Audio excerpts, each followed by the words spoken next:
and welcome to another random discussion. If you have reached this playlist, that means you're also putting an all nighter like me. Well, it's finals week. For tonight's topic, I'll be sharing my insights about the perceptions of media as the fourth estate. On our last discussion, we tackled about how the media has become the watchdog of the government, with insights from Mr. Gonzalez, an old schoolmate of mine who's studying BA communication at Centro Escolar University.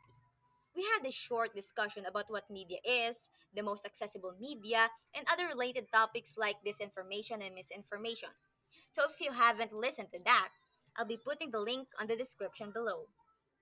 A short recall of what media is. Media are the communication outlets or tools used to store and deliver information or data.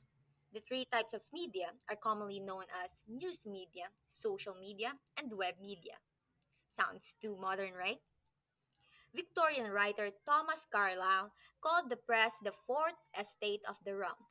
By this, he meant that it acted as a sort of watchdog of the Constitution and as such formed a vital part of democratic government. The term is still quite confusing to me because when you pertain media as the fourth estate, that means you see it as a branch of the government other than the three branches mandated by the Philippine Constitution. Sounds like that to me. To further understand media as the fourth estate from the point of view of a concerned citizen, I have yet invited another friend. This one's a special one because we've been friends for nearly a decade now. He is the founder of Texcapade's Multimedia Incorporation, where I also used to be the internal director. He is currently studying BS Edu major in English at National Teachers College. I sent him few questions and these. So, Mr. Francisco, for the first question, do you believe that the media is the fourth estate? Yes, I do believe that the media is the fourth estate. Now, why yes? It's actually quite simple, no? Because media bridges the gap between society and the government. But more specifically, it plays two important roles, no? It brings pertinent information to the public.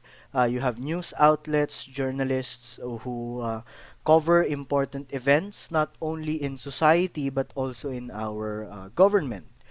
Second, it serves as the watcher in government institutions in a sense that it keeps tabs on government officials and holds them accountable for their activities while elected as public officials. No, media puts their actions in the limelight, in which they are subjected to public scrutiny.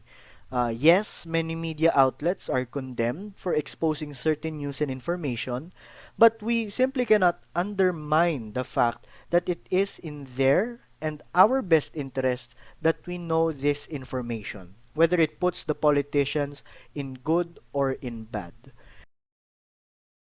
Recall one event in politics that will prove media as the fourth estate. Now, the most relevant event in politics regarding this would be the previous administration's war on drugs, no? We see the back and forth hot takes of President Duterte against Rappler, especially in their coverage in this topic. But the reason for that is we saw the lapses, no? The lapses between the PNP statements and what is really happening on the ground, no? We also discovered that according to the Commission on Human Rights, no, most of the executions were not conducted by police operations, but conducted by vigilantes, no.